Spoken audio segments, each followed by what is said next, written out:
Today on the Speed of Culture podcast, we're here live at the Possible Conference in Miami with a very special guest, Arturo Nuñez, the founder of AIE Creative, one of the most influential voices in global branding. With a powerhouse career leading marketing at Apple, Nike, and the NBA, Arturo is now helping brands craft emotionally resonant, culturally authentic experiences through his agency. Arturo, so great to see you, man. Man, great to be here. Thank you for having me. I appreciate it. Absolutely. I listened to that intro. I'm like, damn, that guy sounds amazing. Yeah, I know.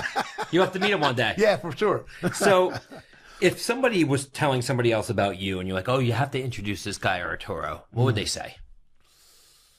Man, Arturo is a multi-hyphenate. Arturo defies categorization. He does so many things. And first and foremost, he's a storyteller. Yeah. And I learned that at some of the best companies on earth. And it's really been helpful and fundamental to everything that I do today is that idea of the art of storytelling. And stories are what connect people. Absolutely. What build emotional connection. And the best brands in the world tell stories to build emotional connection between them, their audience, their products, their services, etc. And how do you think the art of storytelling has changed over time in this world that seems to be moving so much faster now? Yeah, I think technology's been, a beacon in this world for storytelling. Just so many things are now like instantaneous that used to be a long time. One of the examples I use a lot is I say Michael Jordan didn't live in the social media era. Right. He's alive, but he didn't work. I get it, yeah. He wasn't his apex in the social media era. Would have been a very different conversation, because that and he's guy, not really the most personal. I mean, it actually might have hurt him more than it helped him. That's right. That's right. So I think that the advent of social media, of digital, gives, the positive side gives brands complete access and immediate access to customers, but it also can expose your challenges, your flaws, and your problems to customers too. And the feedback is instantaneous. Someone can have a bad experience in your store or with your product, and in 10 seconds, everyone knows about this, There's somebody was talking one day about, when you were a kid in high school, grade school, I'm dating myself, right? I'm an old guy. You took a fall in the schoolyard.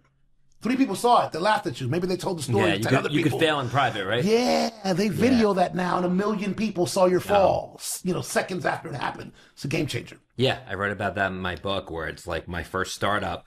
One day I'm like an Entrepreneur magazine, like hot millionaires under 30, even though I wasn't a millionaire, just my company had done over $1 million in revenue. And then next thing you know, .com bubble bursts, and I'm like, I really failed and I hit hard, but I was able to fail in private. It's not like everyone's like, oh, I thought you were killing it. Now you're not anymore. That's right. I also think where you could, not only can you fail in public, but what it, I think does is it sends a lot of young people down the wrong direction, that it's so easy to create a successful life or successful career because you're just seeing everybody else's highlight reels. That's right.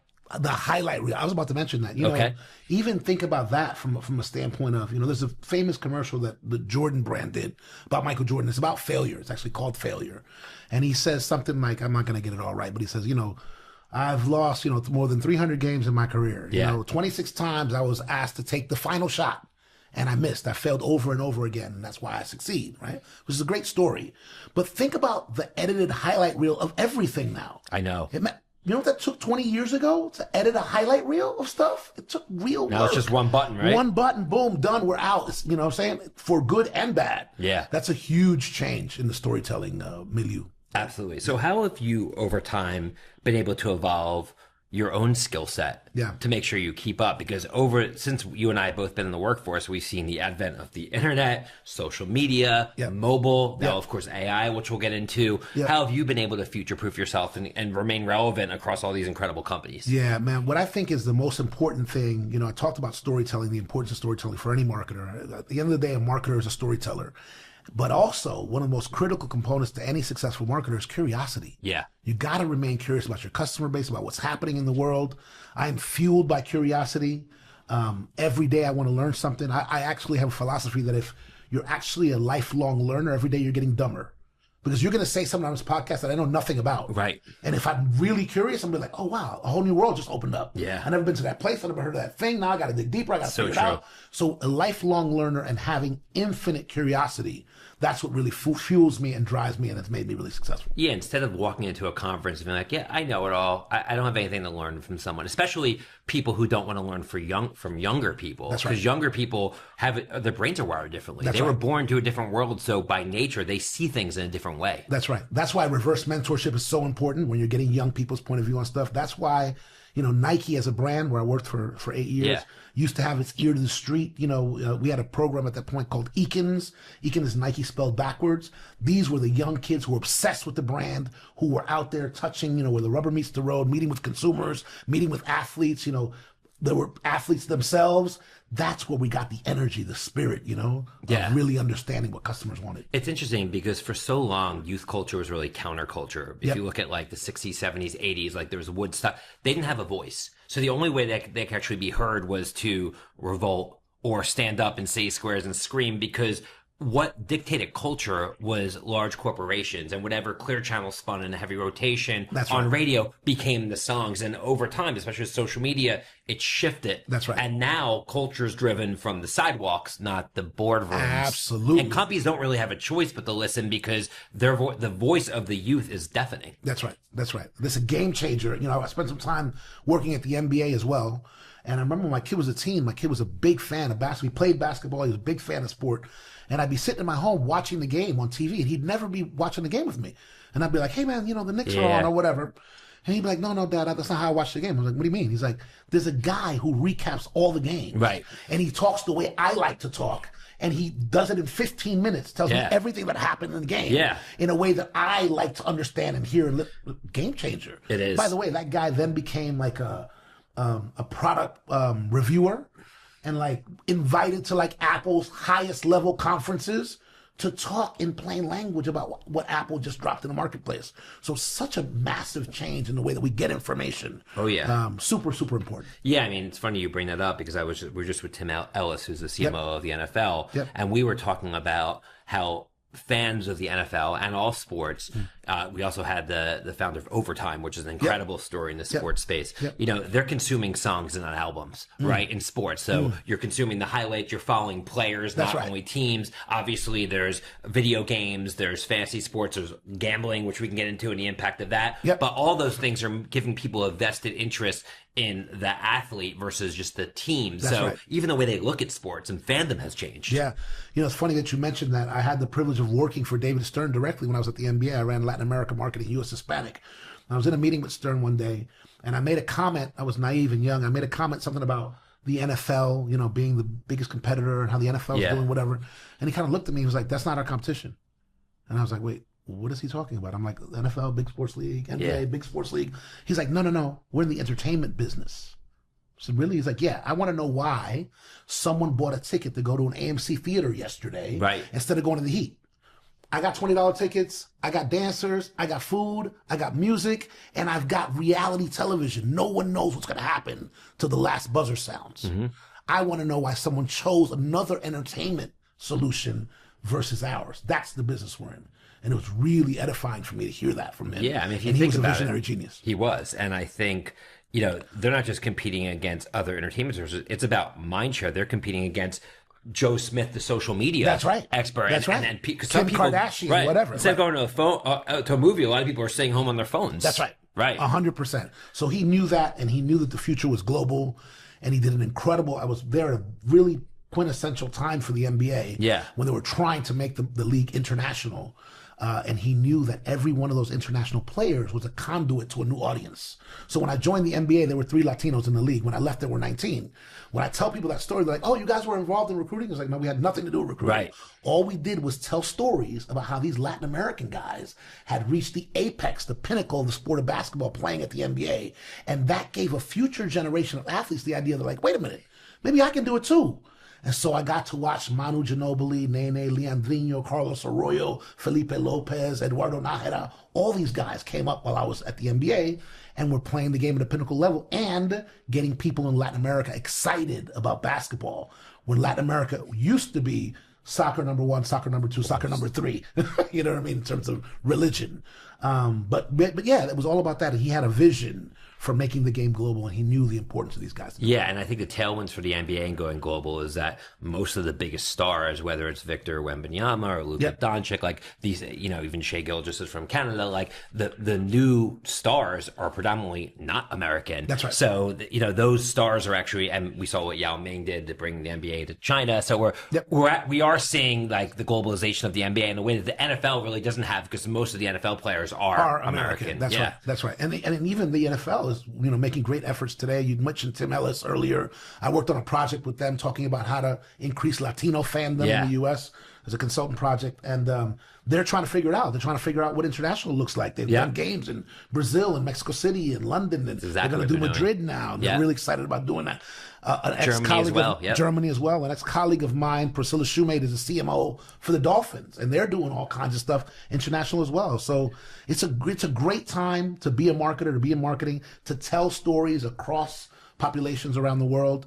And I'm eager to see how those sports translate to the world in a broad way. We're obviously big sports fans. I guess one more question on sports and then kind of move on to some other topics. But, we saw how Major League Baseball changed their rules, right? And now they have a timer on the pitcher because it was just too slow. It was disenfranchising the younger fan. And they're trying to make it more built for the TikTok generation, if you will. Do you see other sports following suit where they're going to change sort of the complexion and make up the game, risking maybe the traditionalist backlash to evolve the game to make it more palatable? I think the baseball example is an interesting one because I don't think most people even notice now that that's a thing. Right. I watched the game and I forgot that that's a newly implemented thing. But the time of the game is shorter. And it's shorter. It's amazing, right? So I think that's been a really interesting one and a positive case study.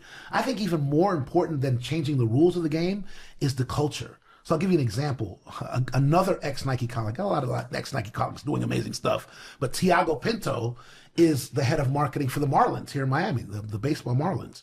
And, you go to that stadium and, they've had a tough time. They've, kind of revamped the team and got rid of some guys, et cetera, and had a tough time even in such a Latino marketplace building up a fan base, But I was having a conversation with him one day and I was like, dude, when you go to the World Baseball Classic here in Miami, it's 40,000 raving lunatics in the building. Of course. Right?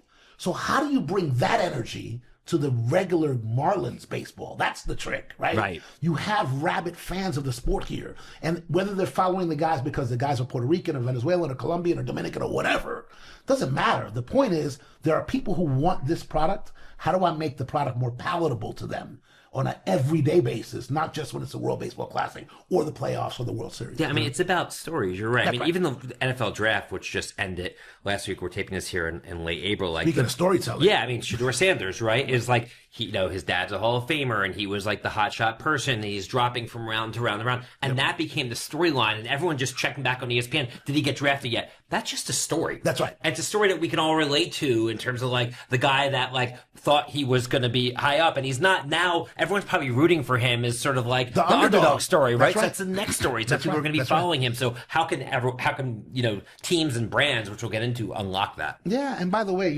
he's used to being an underdog. He was from a tiny school first, Mississippi, right? And then he went to Colorado State and he was an underdog, and now he's being set up to be underdog again. I think that's going to fuel his fire. Chip on the shoulder, right? Absolutely. I think he's going to have a huge chip, and he's going to do real damage in the NFL. I think the guy's prospects are great. Yeah. So sports has it easy compared to other brands just because, if you look at live television, every year 90 out of the top 100 live TV shows in the U.S. are NFL games, right? It's the last live bastion of live TV we have. So they can command according to Stern, reality television, right? Right, exactly. Well, it's interesting because that is another, emerging genre and has been for quite some time is reality TV. And I think it was when we saw reality TV take off with like Real World and TV Real World, it was the first kind of genetic marker, if you will, that social media is going to be a big thing because people are obviously more interesting than scripted characters. And that's what sort of has unfolded over time. 1000%. So, but traditional brands that don't have the luxury of being, running the NFL, have it cut out for them a little more. And more recently in your career, you've gotten involved in fashion and apparel. You're a board member for both Estee Lauder companies and Abercrombie and Fitch. How did that transition happen from being at Nike and the NBA to companies like that? Let's talk about the nuances of those industries. Yeah, I started my career at CPG, so Colgate-Palmolive, PepsiCo, Diageo. Which must have been great breeding ground. Amazing training ground, for sure. It's like getting my MBA on the job, my experience. And then transition to, the NBA and Nike and then Apple. But the thread there is like lifelong learner. I mentioned it again, right? The reason I left Nike and went to Apple, like I had a great experience at Nike. It was an incredible company at that time. And I felt really part of making some amazing impact with the athlete stories that we were telling. I left Nike for Apple because I'd never done anything in technology before. Right. And I was like, wait, the world's biggest technology company is hitting me up about a role working in Latin America, again, telling stories to Latin American consumers, which I know very well and I love. But in the technology, paradigm, I was like, that sounds great. I'm in. Yeah. So I've always looked for opportunities to learn something that I don't know. And then obviously to add value from my storied career and brand to be able to help these companies navigate the brand landscape is something that I take a lot of joy and pleasure in doing. So, And what did you learn from Apple that you realize is what makes the company great? Yeah, at the end of the day, Apple and Nike, again, the Nike of the past, Apple today, to a greater extent, it's all about brand love, man. I tell this story all the time. I say, listen, there are thousands of people in the world that have the Nike logo tattooed on their body. I've seen them. That's insane. Yeah, it is. Like, that's irrational behavior. Why would someone tattoo the logo of a company on their body? It's insane. Have you ever seen a Fila logo on someone's body? I've never seen one. Skechers, not once. They do it with Nike because they believe in something that the company believes in, right? They're committed to that ecosystem, to the storytelling. They feel greatness when they look at this brand. Look at Apple. You drive around any city today, you'll see people with a sticker that costs less than a penny to produce from their Apple products on their $10, $20, $30, $40,000 car. Who does that? Why would someone put an Apple sticker on their car? Have you ever seen a Dell or Microsoft sticker on a car, NVIDIA sticker on a car? Never, not once. Why do they do it without? They don't even give out stickers. That's right. Why do they do it? They do it because they feel so strongly about being part of this ecosystem. Identity. They want people to know they're in this identity, ecosystem. right? It's identity at the end of the day. So these companies have been able to do something incredible, which is build brand love. I had the privilege of being the CMO for the biggest digital bank in the world, Nubank, out of Brazil, doing business in Brazil, Colombia, and Mexico. And that brand went from 30 million customers when I joined to 80 million in a year and a half. We became the #1 brand in Brazil, not the #1 neobank, not the #1 bank in Brazil, the #1 brand in Brazil, because we told stories that connected emotionally with Brazilians and Colombians and Mexicans who were looking to have a brighter day, and we gave them products and services to make a brighter day. Right. And so we were able to tell those stories. The formula is the same. It doesn't matter what you're selling or what company you are. You have to connect emotionally to the customer. That's what builds loyalty. I do a talk called Brand Love, where I talk specifically about this. And I tell people, I show a lot of creative that my incredible teams have made throughout the time. It's not about me, it's about my teams. Yeah. But I show the creative, and I tell people before I start showing creative, there's a quiz at the end of this. And I get to the end, I probably show 7 or 8 commercials. I get to the end, and I say, okay, now it's quiz time. See if you guys were paying attention. And I put on the screen, like, what's the composite material of the Nike shoes? What's the noise canceling ability of the AirPods, et cetera, et cetera? What's the cash back on the Nubank card? None of that is in the ads. Of course. No one cares. Yep. It's not about those things. If you make it about features and benefits, you're only as good as your features and benefits. If I make an ad about Nubank credit cards or debit cards, and all I talk about is 3% cash back, what happens when Chase has 4% cash back? Right. I'm finished. It's not about that. It's about connecting emotionally to something that people feel relates to their life. Absolutely. And once you do that, then you can sell people products or services. Then you become part of their lives. Then you get loyalty. And loyalty allows you to even make mistakes as a brand and still have people ride with you. I mean, think about this for a second. When you get your iPhone at home, right? You just spent, depending on what country you're in, $1,000 to $2,000 on a brand new iPhone. You get it home. The last 8 seconds, you take that top off. By the way, that's actually designed by them to have the last. I read about that. Yeah. The last ta-da. You have the last ta-da. You turn it on, and it says update now. Right. Do you think to yourself, wait a minute, the thing that I just bought is not perfect right out of the box? No, you go, the good people at Apple have made this product better from the time it was manufactured and put in this box to today. Can't wait to download the update. Right? It's a great point. Yeah? It's a great point. I'll give you one more Apple one Please. that while we're on the subject is, when you walk into an Apple store, tell me where returns, exchanges, defects, where do I go for that? There's none of that in the Apple store. There's only gleaming, beautiful product and the people that talk about it knowledgeably, and there's the genius bar. That's it. There's nothing wrong with your product that a genius can't help you solve. There's no returns, there's no exchanges, there's no damages, there's no refunds. Right. There's none of that. Or if you go into Best Buy, there's like boxes of broken TVs out and everything. Right. You see the difference? People arguing. Yeah. Yeah, you see the difference? Yeah. That's what makes brands special, you know? Yeah. I mean, that's so hard to craft, especially at scale, because what starts to happen as a company gets bigger is these fiefdoms start to build. You have legal, and then maybe there'd be a returns department, and the returns department head wants his department to be bigger. He wants more shelf space or real estate at his store, and it kind of takes on a life of its own. To be able to manage through that and keep pace and keep differentiation at scale, I really think is a management art form. Yeah. I had a mentor, man, who said, you know, no matter what company you are, your customers should know what you love. And I really love that idea. If I walk into a bakery, I want to walk in and be like, wow, these people love bread. You know what I mean? You want to transmit to your customer what you're passionate about and what you love.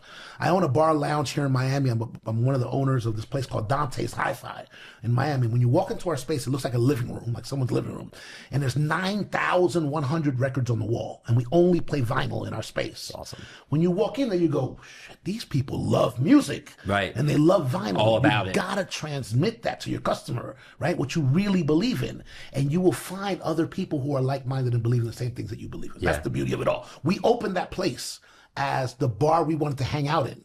And we honestly didn't really care if anyone showed up or not. If nobody showed up, it would just be us and our friends enjoying vinyl in this beautiful living room. From day one, it's been packed to the rafters with people who are like-minded, who love music, who want to be in an environment where they can listen to high, you know, fidelity music and be able to have a musical experience and leave their cares at the door. Well, and that there's so many parallels to that story to people who are successful in business in this new age, where if you chase the money, if you try to present yourself in a way where you think people will want to accept you, then you end up looking like everybody else. That's right. Where if you come from a place, whether you're creating content of things that you really care about, and you don't care if one person likes it or 1,000 people like it, but you're chasing what you love. That's where you win. Eventually, you win no matter what because you're true to yourself. That's right. And if 1 million people like your stuff, great, then you're awesome. If 10 do, you know what? You're happy because you are who you are. Right. 1,000%. Well, I think we're in a world that in the social media world, everyone's like, I need to conform to that person. They have a lot of likes. And then what people start doing is they start buying likes. That's right. Because they feel like that will help me fit in. Yeah. You can't buy your way to authenticity. That's right.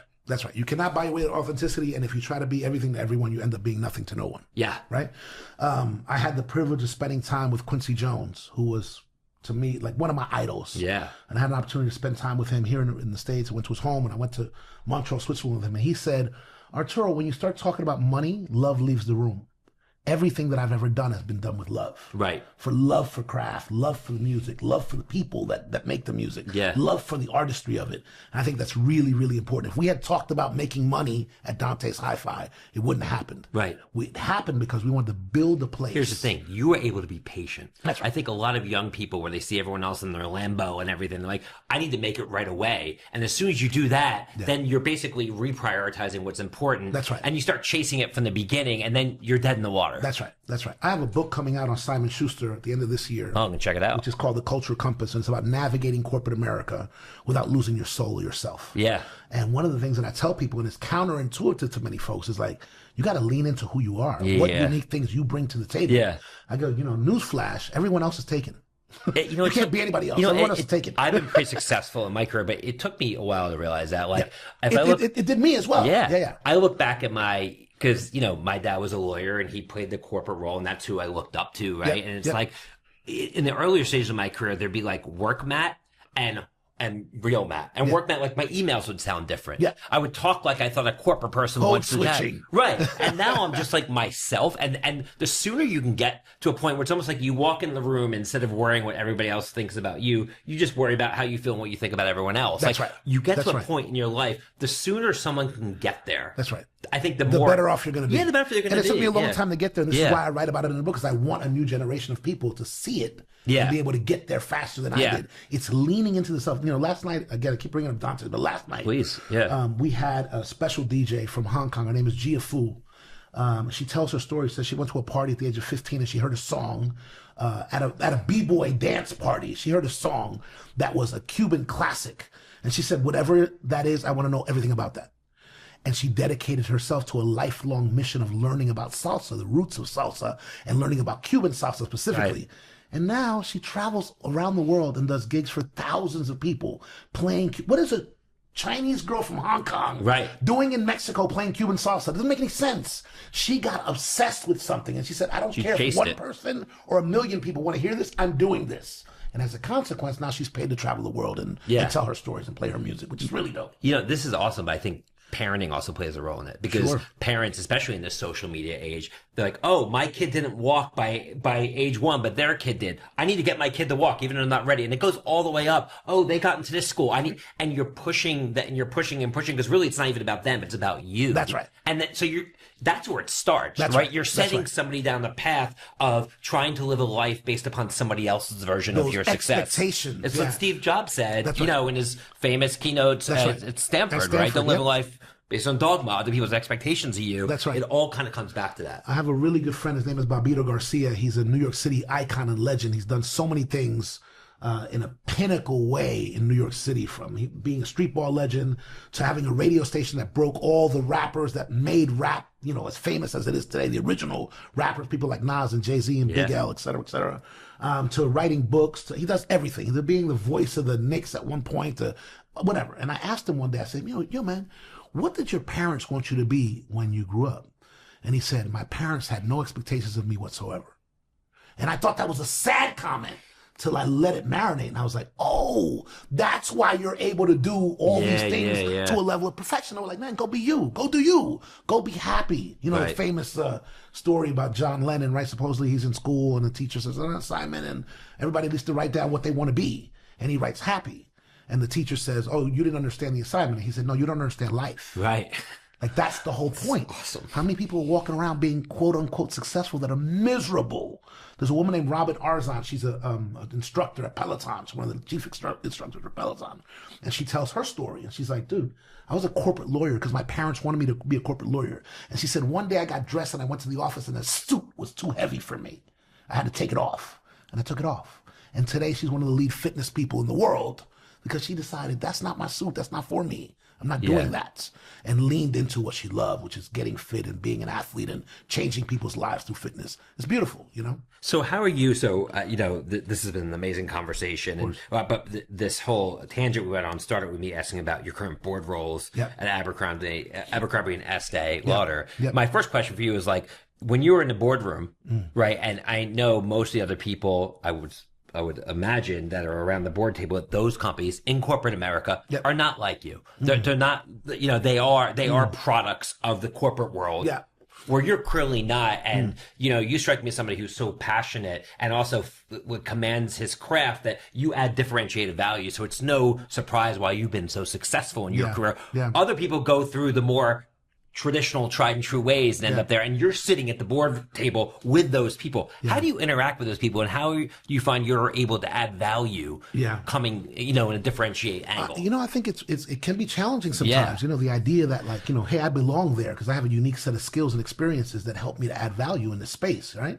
But it can be intimidating. You know, the board of Estee Lauder is packed with powerhouse individuals who've been doing this stuff for a long time, who have a long history, family history even, of doing this stuff for a long time.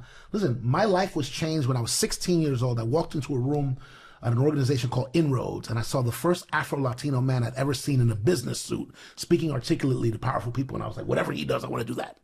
I don't care what that is. I want to do that. That's the first business person I saw. My family didn't have business background. They didn't have business acumen. I didn't have uncles and sisters that were in corporate America. I'm a first generation college student. I'm the first person in my family to graduate from college, right? So when I find myself in these environments, it's a little intimidating. I'm like, wow, there's a lot of history here. Imposter syndrome sometimes? A little imposter syndrome. But then I go, wait, hold on. I've been doing this for 30 plus years of my life. Damn right. Telling stories for the best companies in the world. I bring something to the table that a lot of people don't. And by the way, I could do your job in 3 languages. That part. And I think it's helpful. And I don't say that with arrogance. I say that about being connected to culture around the world, right? And so I bring that to the table and I try to lean into that, lean into who I am and add value. And again, and learn from these incredible, powerful people that I sit with. But I think it's a symbiosis. I think it's a give and take. And you have to, you know, you got to earn your spot at the table and then you got to deliver value. How'd you get into those rooms to begin with? Well, I think, you know, again, having the Nike, the Apple, the NBA, the Nubank background is super helpful, right? I say, you know, oh, I learned too late to lean into myself. Or sometimes I tell people, you know, I love what I'm doing entrepreneurially now. I wish I had done that earlier. But I recognize that all of that work that I did in corporate America is what facilitated me being able to do the things that I do now. Yeah. So part of that is, you know, people see me, even in my public speaking and my consulting, and they're like, I want the Nike formula. I want the Apple for this is a Nike market, it's an Apple market at the highest level in those organizations. I want to learn to do what those companies do to connect the consumer. So that's been really helpful for me to understand those formulas, to learn at those great and prestigious companies. I stand on the shoulders of giants in the marketing business that have taught me so much about connecting with consumers. That's what I bring to the table, and that's what I share with folks when I consult and when I sit on boards. So tell me about what you're working on today. So as you just mentioned, you went from working at some of these large companies to now going off on your own. What gave you the conviction to strike out on your own and not be at a large company? And tell me about what you're working on. Yeah, I felt like it was time. I had dabbled in entrepreneurial things, and I said, I really like that energy of entrepreneurial, of imagining something and bringing that thing to life. And it's funny, occasionally they let me play at Dante's at my bar. I play vinyl. I don't consider myself a DJ. I curate. They're like, Arturo, you're a DJ. I'm like, no, but I've been the aux chord guy since I was 14. There was never an aux chord I didn't want to dominate. Yeah, me too. So they let me I play. love that aux chord. So they let me play records sometimes at Dante's, and it's funny. I close my sets every time with Willy Wonka's Imagination. And before I play that record, I tell people, I say, the reason I play this record to close my set is this place doesn't exist. This is something that a few folks sat down at the table and imagined could be. And now look, every night we're hosting hundreds of people. That's how I feel about the book I wrote, the company I started. This is imagination. Yeah. You are only limited by your imagination. Right. And so a lot of times when I think about my career, and now we're going to get into the box and out of the box and all that stuff, like I think like I just made this up. I retrofitted the life that I wanted to live, and now it's magically existed. Right. Manifestation is real. It just requires work. You can't just wake up and say, boom, there it is. And persistency. Persistence. And you can't be scared. And belief. And and by the way, for those people who are would-be entrepreneurs who are in corporate machines, who are thinking about a way out or whatever, I tell people all the time, it's like, it will never be the right time. Never. There will never be the perfect Especially formula. the older you get. Yeah, there'll never be the right time. You'll be missing money. You'll be missing contacts. You'll be missing experience. You'll be whatever. You got to jump. Yeah. At some point, you got to jump. And most of the people who are entrepreneurs know you jump and you're building the airplane while you're falling.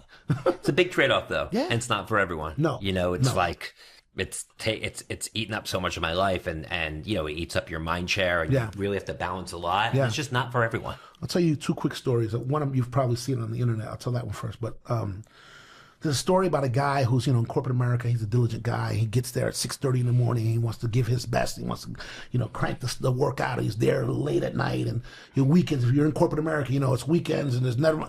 I used to get text messages at Nike at 2 o'clock in the morning. You got to answer those in 5 minutes. Right. They don't care. It's 2 o'clock in the morning. I had a business that was all over the world, emerging markets.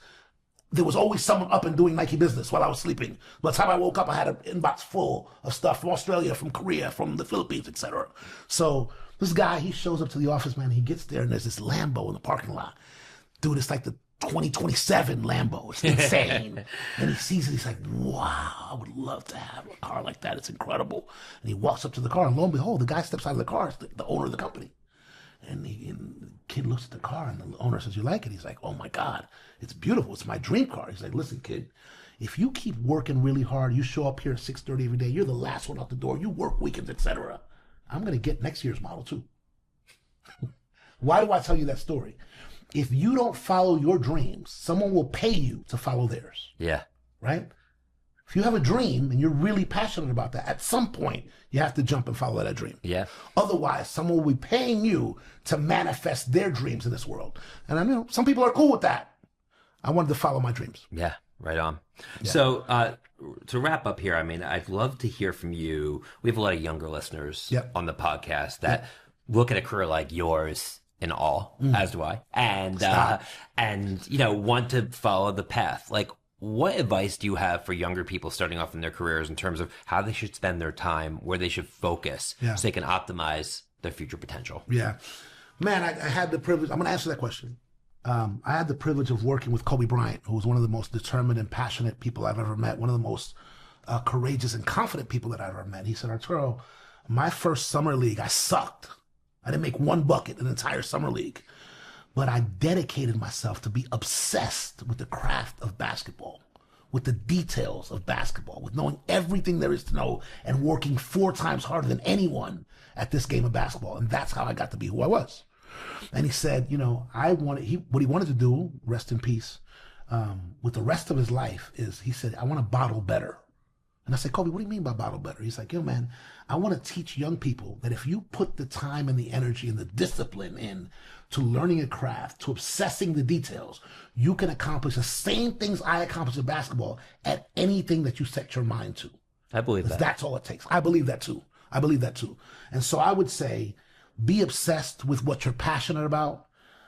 Wake up every day trying to figure out how to be better than you were the day before. That's something that Kobe instilled in me too. Don't negotiate with yourself. If you say you're going to do something, do it.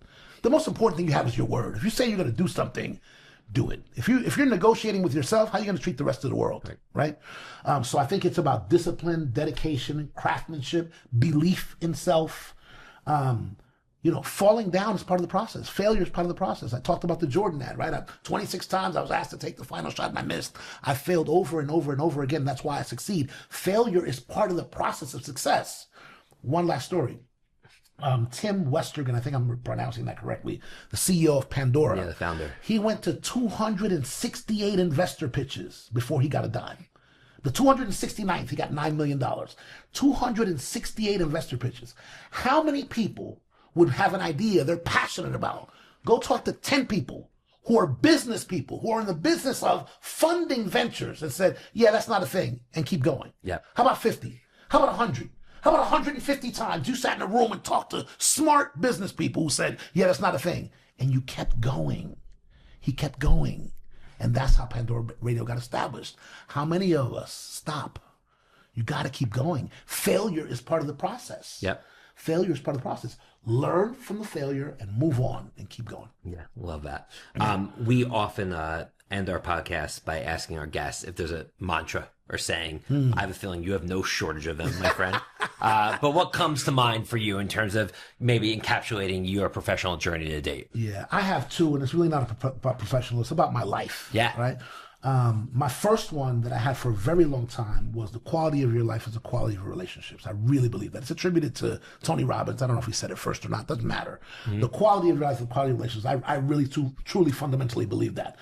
However, about a year or two ago, I changed. It used to even be my Instagram quote, I changed my quote to, I want to live my life to leave people, places, and things better than I found. If that's on my tombstone, I've accomplished my job. I want to leave people, places, and things better than I found them. That's my goal now. I want to give back. I've been so blessed, so favored. God has blessed me so much that all I want to do is give that blessing back to younger people and to help people be their best. Leave people, places, and things better than I found. Awesome. Well, you left this podcast better than you already joined it as well. So, my brother, thank you so much, man. Thank you for having me. Really appreciate it. I'll come back again and update you on what's going on. Love to have you back when my book drops. Thank you so much. All right. On behalf of Suzy and AIE team, thanks again to the great Arturo Nuñez, founder and CEO of AIE Creative, and all-around cultural alchemist for joining us today. Be sure to subscribe, rate, and review the Speed of Culture podcast on your favorite podcast platform. We're here live in Miami at the Possible Conference. See you soon. The Speed of Culture is brought to you by Suzy as part of the Adweek Podcast Network and Acast Creator Network. You can listen and subscribe to all Adweek's podcasts by visiting adweek.com/podcasts. To find out more about Suzy, head to Suzy.com. And make sure to search for The Speed of Culture in Apple Podcasts, Spotify, or anywhere else podcasts are found. Click follow so you don't miss out on any future episodes. On behalf of the team here at Suzy, thanks for listening.